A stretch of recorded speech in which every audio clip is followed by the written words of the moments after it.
What an absolute shambles this is, and almost a scenario of impossibility for a lot of parents out there in rural New Zealand. What is happening? Well, we absolutely know that school buses are an issue in just about every community around the country, and they have been for some time. This is not a 2026 problem. The original setup for school buses is more than 60 years old, and funnily enough, hasn't kept pace with the way communities work. The new chair of Safer Farms is on the line with us now, Murray Donald. What was the interest in Safer Farms for you? What's the attraction? Oh, look, I think it's probably a reflection of being involved in the industry, for that 40-year period. And probably I'm at the stage and got the ability to now to give a bit more back, both in time and experience.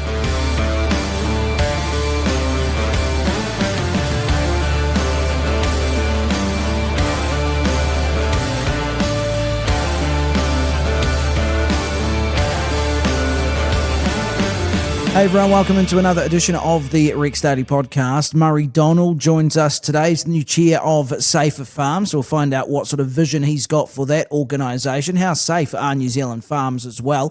Plus Sandra Kirby, and we're going to be talking to her about all things Rural Women New Zealand. She is the Chief Executive. And they've got a lot of things on the cards. They're continuing their centenary celebrations. 2026 is also the International Year of the Woman Farmer. So we'll talk to her about that, plus a number of other initiatives that they've got going on, pretty big in the advocacy space as well. So plenty to talk about with Sandra Kirby. Don't forget to like, comment, and subscribe to the Rex Daily Podcast.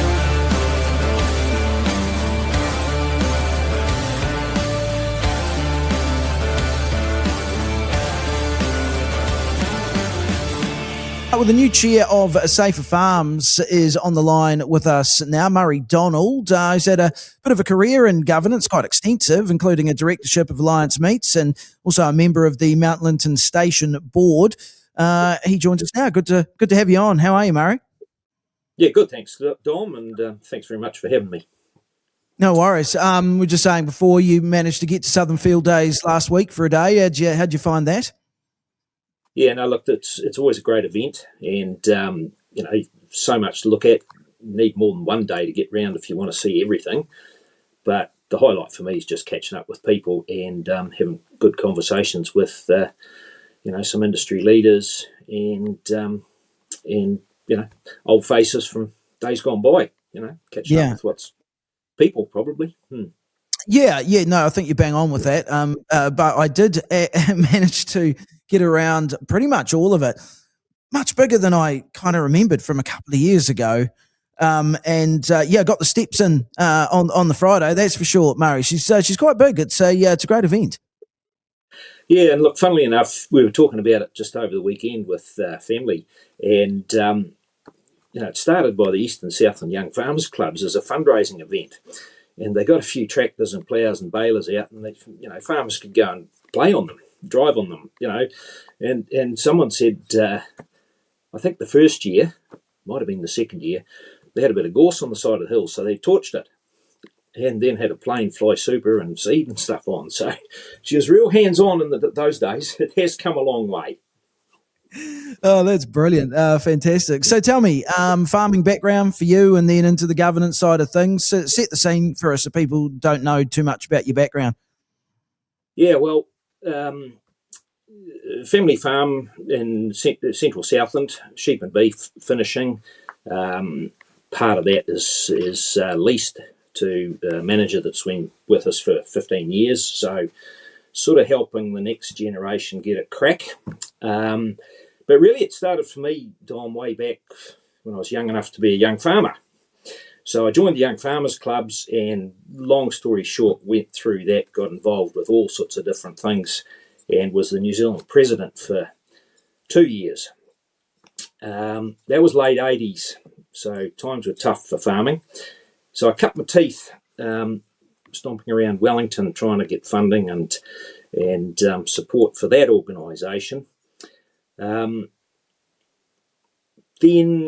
once you get to a point, you become an old farmer and you're kicked out of that organisation. So other doors sort of opened, and I got the chance to do a few things locally with Sheep Council, flirted with federated farmers, but didn't get too involved there. And then rolled into directorship and alliance group, and then on to FMG. Done a stint with Farmlands, deputy chair of SIT through the recent reforms when all the polytechs were put into the concrete mixer to see what would happen and come out the bottom. But look, that was an interesting exercise in politics and governance and engaging with government and ministers. I've had a wide sort of career, I suppose, off the farm as much as working on the farm. What have you learned politically in via those experiences? I think I've learned that it takes time. Politics and bureaucracy, it takes time. It's also about getting to know people, getting to understand the people you're having a conversation with, I think. So going prepared with a good argument, but also understanding, what is the problem you're going to help them with a solution. So, but it just takes time. Yeah. That's never a true word spoken. Frustratingly too, at times, I'm sure. Oh, yeah, that's probably why I sort of morphed into the sort of commercial industry good stuff rather than, full-on politics. That's just, frustrating might be the word, Don. Yeah, no, I can only imagine, definitely.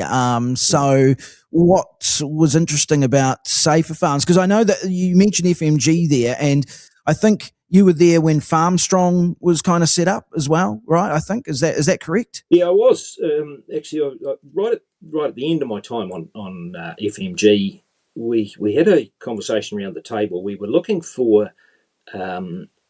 Started off around sort of sponsorship, and we wanted a hero sponsorship. And we had some good discussions, and we landed on actually the Young Farmer competition, which FMG still support. And there was one director, and probably more, thought that the challenge in the community was such that we needed to give back, not just in that sort of leadership and young person development space, but we had to give back to the wider community, and there were some challenging times, I guess, out in the field. So it became a conversation with FMG and the Mental Health Foundation, and consequently Farmstrong was born. So, but look, my only involvement was that early discussion, and I'll confess, being a Southland farmer, I thought, do we want to get engaged in this? Is this something that we want to be involved in? But life experience and knowing people with some challenges, I guess, it's the right thing to do. And that in itself is a good motivating factor.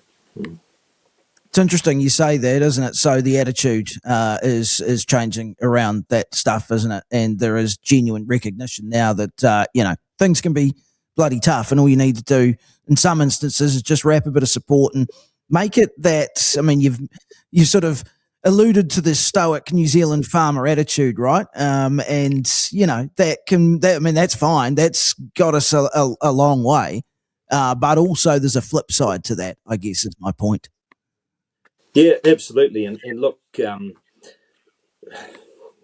stoic sort of farmer attitude come from a time where, pioneers and smaller operations and closer networks and every community hall was buzzing, at the weekend and things like that. So as businesses have got bigger, more diverse, more intensive, it can be an isolated sort of a role, farming. You've got to have a bit of intestinal fortitude to cope with the, as we've seen, climatic extremes, and that just keeps on keeping on, doesn't it? Yeah, yeah, exactly. Yeah, you're right. The isolation. There's the number of factors in there that Yeah. are pretty well traversed at this stage. So then on to safer farms. Then, well, yeah, what was the interest in safer farms for you? What's the attraction? Oh, look, I think it's probably a reflection of being involved in the industry, for that 40-year period, and probably I'm at the stage and got the ability to now to give a bit more back, both in time and experience. So, when I had a look at it, they've got a good plan, they've got a good team at the moment, well resourced, and by partnering with ACC. So I thought, yep, I can put my hand up and get involved with this to help sort of lead and corral and pull a network of people together to give it a bit more impetus. Are our farms safe?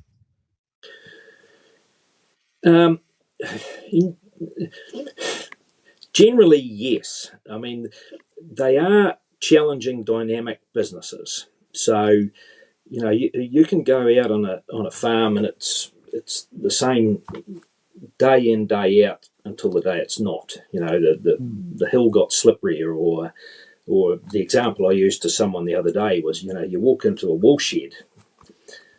You've done it for decades, but hello, someone left the door open, a bit of a rain came in, the floor was wet, you're rushing in to grab a drench gun or something, and you slip. Land on your back, crack your back, twist your knee, whatever it might be. So it's those little things that change. So fundamentally, I think most farms and farmers do a top job. But it's when the circumstances change, it's when those variables change and you just don't sort of make allowances for them, probably, that accidents happen.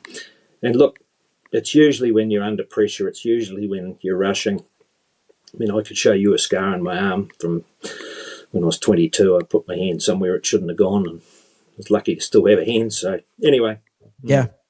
Yeah. But was my mind was on something else and wanted to be somewhere else, and it was. So it's those sort of attitudinal things, I think, that really have to be thought about. It's and that's really what Safer Farms is about. I think it's not about compliance. It's not about, yes, you've got to have good systems. Yes, you've got to have good gear. You've got to have good PPE, and you've got to use it all.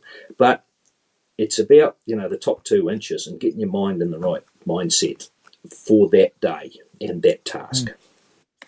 Yeah, which is easier said than done, isn't it? Because as you say, like the nature of the endeavour itself necessarily dictates that the mind is never probably in one place where it should be. I mean, you're thinking, 20 steps ahead. You're thinking, what am I going to do immediately after this? You've just reviewing what you've just done, 10 minutes ago, and you do just, time is of the essence in businesses like this. You can't be, mucking around, can you? So you can see how things happen, but it is just the nature of the beast. So it's that, I suppose, as you say, it's the balance of all of that. I think, it is. And one of the things I've sort of talked about, and it's not my idea, it came from a mate that ran a large business, and it's really stop, take 5. And they actually laminated a picture of a hand with stop, take 5, and stuck it on shed doors and tractors and vehicles, and I think those simple things almost resonate better with farmers and farm workers than great big manuals of safe operating procedures and the like. You need that from a governance compliance point of view, but at the coalface, I'm a big fan of keeping it simple.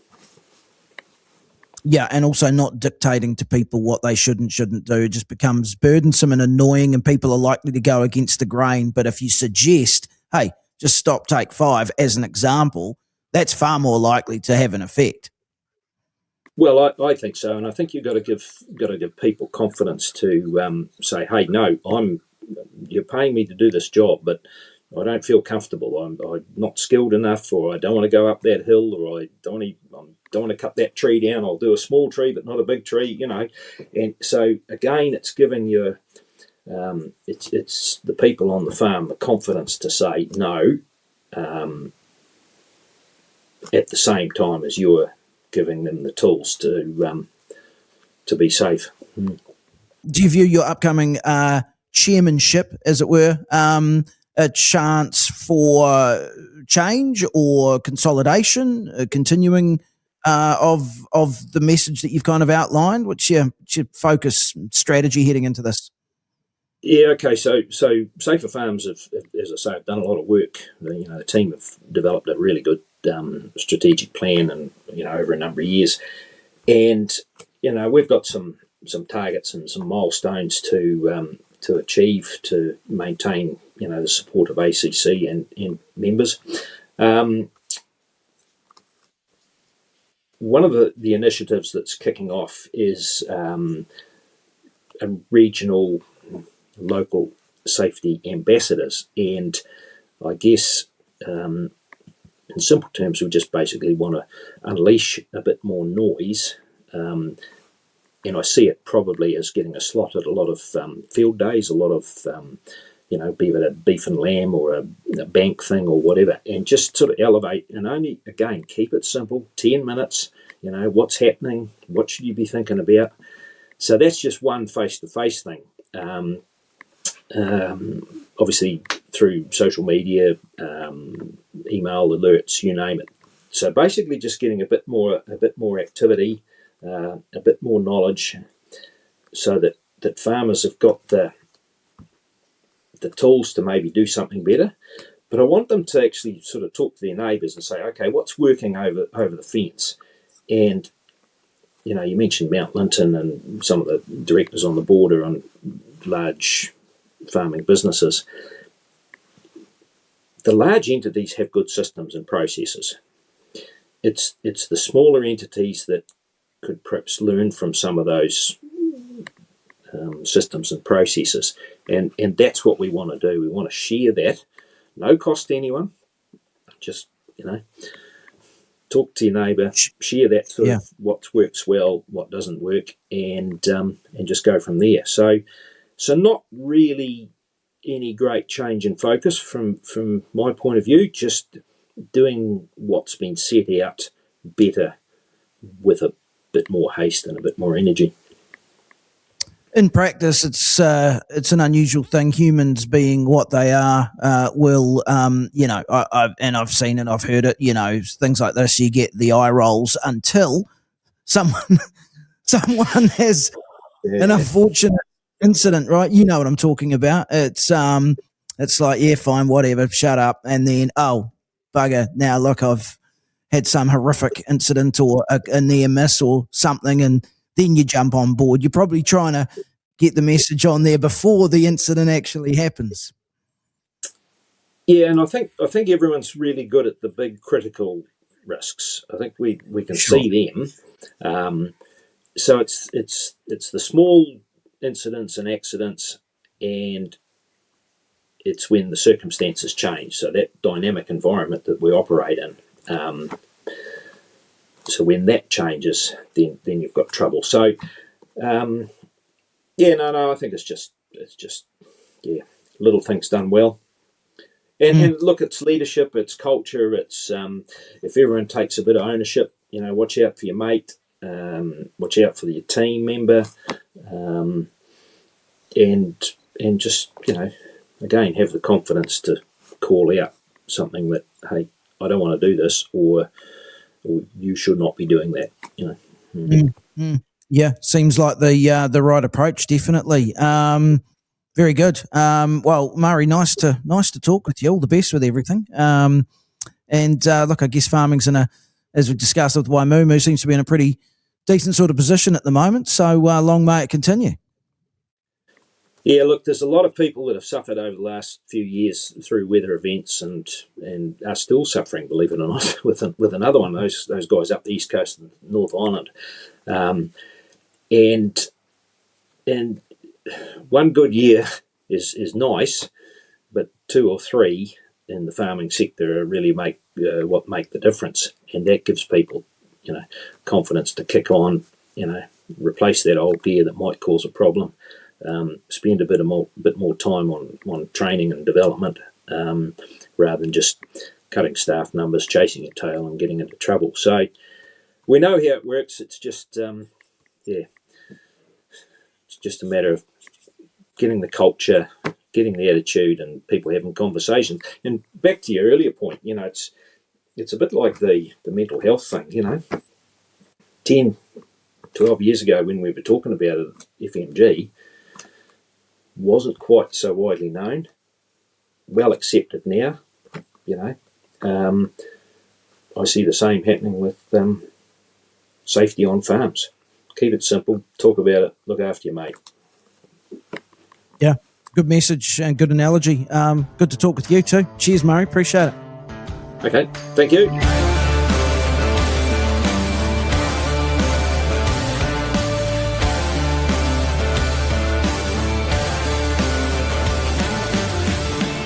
Right, there is plenty on the go for rural women New Zealand at the moment. The Chief Executive is Sandra Kirby, who joins us now, and it's lovely to have you on the program. How are you? Kia ora. It's great to be with you. I'm looking forward to it. I want to start firstly with this. I've been having a look at a couple of social media clips over the weekend about the school bus closure issues, and my word, what an absolute shambles this is, and almost a scenario of impossibility for a lot of parents out there in rural New Zealand. What is happening? Well, we absolutely know that school buses are an issue in just about every community around the country, and they have been for some time. This is not a 2026 problem. It is one that's been going on for some time. The original setup for school buses is more than 60 years old, and funnily enough, not changing any of the structures over the last decades hasn't kept pace with the way communities work. So we know there are lots of issues. We know that school bus closures happen randomly, it feels randomly, and that it's one of those things that what works well on paper doesn't always work well in practice. As many of your listeners will know, rural communities don't necessarily follow the lines on a map for various reasons, including roading. So we've been calling for a review of the school bus routes. We're working with Federated Farmers and the rural school principals on this. We're really thrilled to know that the ministry is starting this now.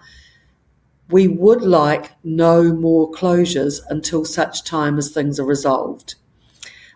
We also know that the rules are different in different parts of the country. So some people can pay to have routes extended if the paper route doesn't work where they do. Other places can't, and some parents are carrying significant costs for doing this. So we would like school buses to be safe. That's pretty important, sustainable, and consistent. Yeah, those things all seem perfectly reasonable. But the problem is also time for parents as well, because, as we know, some of these distances can be an hour plus in some cases. And so, yeah, it becomes somewhat of an impossibility in some instances. I don't know how people get around this. Having had 3 kids go through the school system, it was tough enough being in town and doing it, let alone out in a rural area. Sandra, are you confident that this issue can be resolved? Are we confident it can be resolved? I think we're hopeful it can be resolved rather than confident. We think that the other issue, and the reports from our members are that, yes, there's the time, the personal impact on families, time and money, and car costs. But there's also the community-based impact, because once you start having people have that much difficulty getting their kids to school, then it becomes easier for people to leave the country, or another nail in the coffin for a lot of rural communities. So a large part of our concern is the impact on the whole community when a bus service gets changed. So, and we're calling on the government to go, this is something that has national implications.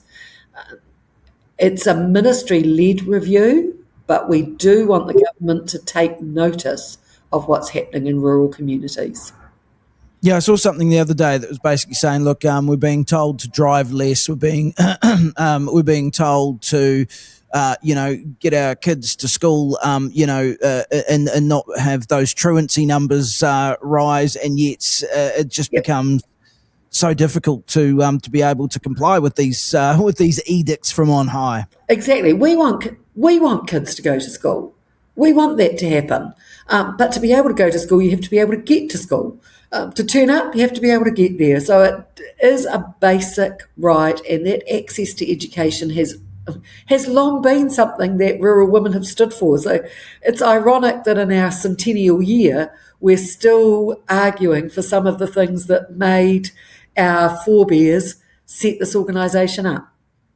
It's so cool that it's lasted 100 years, the organisation, and I am sure that there's plenty of things planned for 2026 to mark the occasion.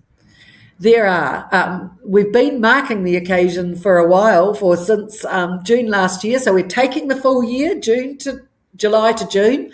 So there's been events up and down the country, been amazing things happen in places.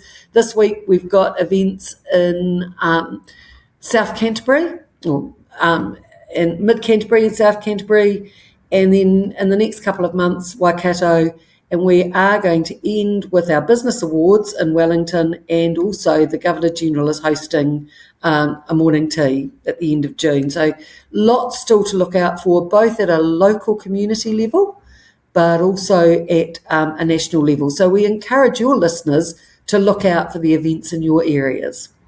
Now, let's talk about those business awards. They are open for the NZI Rural Women Business Awards. Mm-hmm. And as always, there's a lot of categories and things like that. Entries are open now. How long have people got, Sandra, before they close? They close at the end of March, so there's still plenty of time. And what we think is that many of our rural women business owners are going, I probably aren't good enough to do this.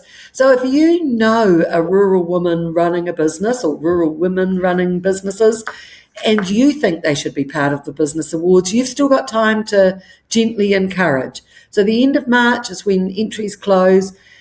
They're a really great experience, and we're also we're grateful for all of our partners for this.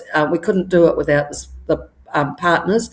But very exciting this year is that we're partnering with young farmers to create an 8th category, because 7 categories wasn't enough. So we now have a young businesswoman. So a woman under 31 who's demonstrating leadership, and that's run in conjunction with young farmers. It's great. It's a good initiative. And looking through as well, I was going to ask you, and then I saw the category there about the rise of agritourism in the last few years, and people using their land for diverse sources of income, you might say. And there is the experience rural category in there, which is really cool. And actually going through all of these categories, Sandra, it's interesting. I can just tell by the number of people we've spoken to that would qualify for these, there's going to be some cracker entries in there. I'm sure it'll be well populated with because there's a lot going on out there, and people are doing some really interesting things. We've got a good number of entries at the moment, but there's room for more.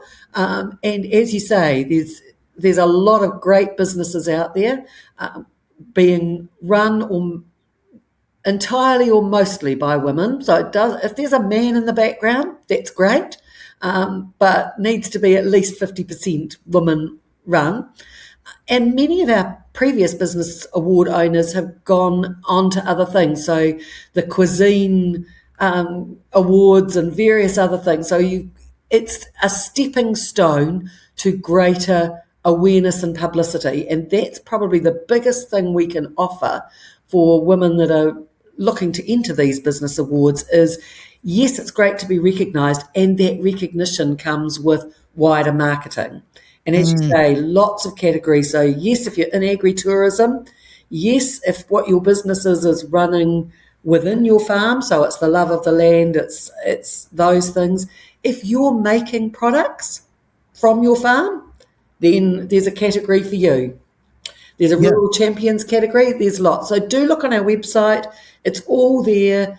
And if you're concerned about it, you can ring the office, and Innes, who's running those awards, will talk you through what you need to do. So we're not trying to make this difficult. We want people to apply.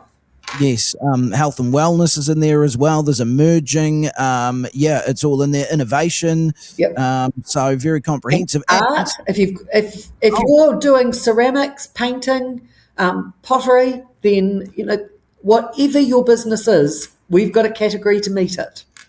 Wonderful. And of course, it takes on even greater significance this year, potentially anyway, because 2026, and I only just learned this, is the International Year of the Woman Farmer as well. Yes, United Nations have labelled this the International Year of the Woman Farmer, which is great, and lots of international shaping around that. I think in New Zealand, we've probably recognised women on farms for a lot longer than some other countries. But yet we are still trying to fight for some of the same issues. So Rural Women has been a great supporter of pay equity because actually recognising women's work as valuable and as valuable as men's work remains an issue. And I think the other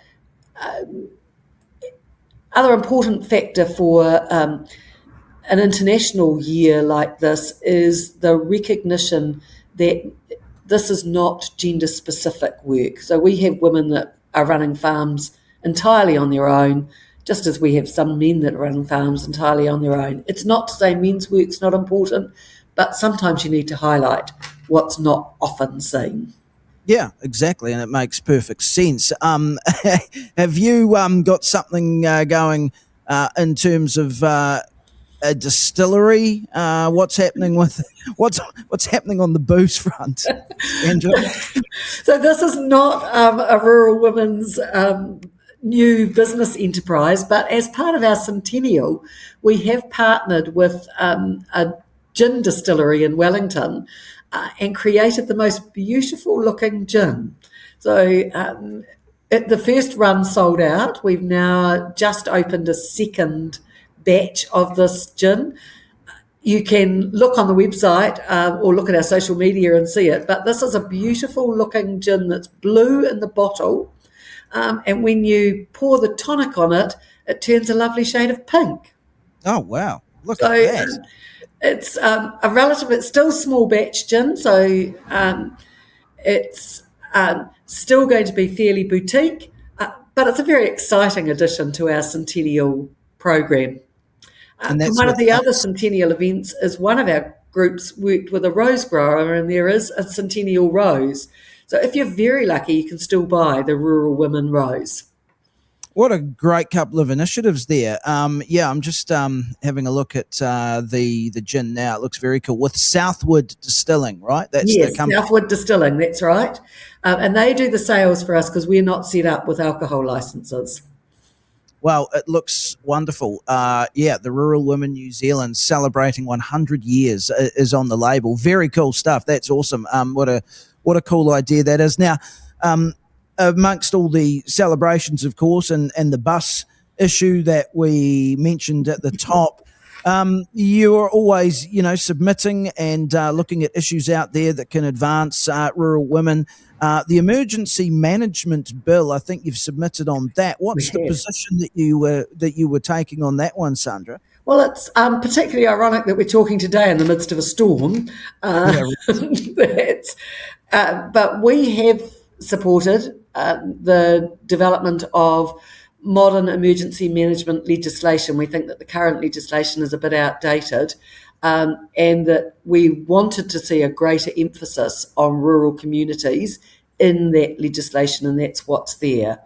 We know that rural communities in these adverse weather events often face greater and different challenges than their urban counterparts. So things like a road closure. In a city, a road closure can be an inconvenience. In a rural area, a road closure can actually be a life and death matter. This weekend, we've seen that in the Waikato, and probably in Horowhenua and around Wellington and the Greater Wellington region. So that getting access to people, for people, places and stock is very important. And we also know that while first response is often community-led and emergency management kicks in very quickly, and we're very grateful for that, many of our members are involved in that, it's sometimes the long-term challenges that are also impacted. We have an adverse events community fund. We're still dealing with fallout from things like the Nelson flooding, which is more than a year ago now. So we know that some of the impacts, some of the things that insurance or mayoral relief funds don't cover come up later. And sometimes it's the need for support for issues like mental health that can often be quite a long time coming. So we want the legislation to support both the rural communities in the short term and in the longer term. Well, fair enough too. And also, there's been some good news, I suppose, as well, in relation. I mean, it's a branch of what you're talking about there in terms of emergency medicines, and there has been some funding recently. Pharmac has announced that for rural communities, life-saving access to medicine, which is, I guess, as I say, one part of that overall picture. Yeah, absolutely. And we very much supported the consultation on that extension of emergency medicine. And there are probably two things that have been good news in the health front, maybe three. Good news in the health front for us recently. So the access to emergency medicine, which is life-saving medicine for people and in palliative care, that can be also distributed by people that are in the community that are appropriately trained. So by midwives, by pharmacists, not just by doctors, because not every community has access to a doctor. One of the other parts has been better access to medicines for midwives. And so again, at the birth end, that's really important. And then the last, not so much medicines access, but been an announcement of a rural Golden Key project to try and encourage doctors to go to and stay in rural areas. And again, we've been very supportive of that and working with Haora Tai Whenua on that project. It's sometimes been talked about as Tinder for doctors, but actually the key to this is about linking the doctor, the medical professional, to the community. And certainly in my past life, I came out of working in the allied health sector for Physiotherapy New Zealand.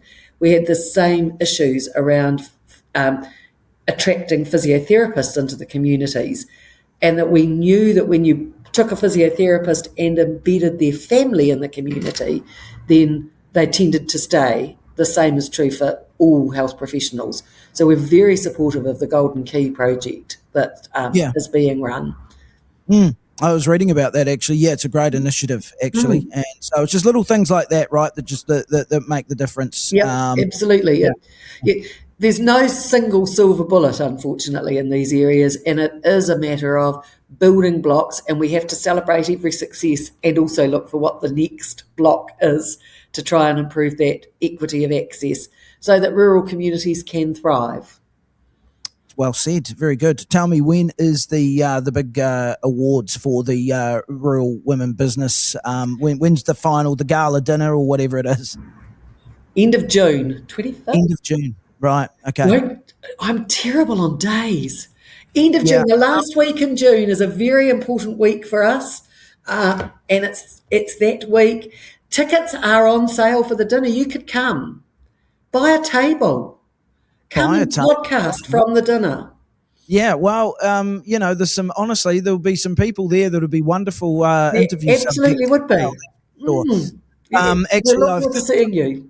I think I've found the key dates. Entries open. Well, they did back in December. They closed March 27. Yep. The finalists interviews in May of this year, and then the award presentation July 23rd, I'm being told, via your website. Yeah. Right. Oh, well, I said end of June. Sorry, July. That's fine. End of July. That's it. We've got the date now, 23rd of July. So I told you I was hopeless on dates.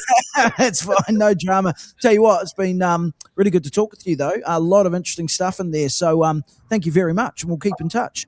Stay in touch. Take care out there.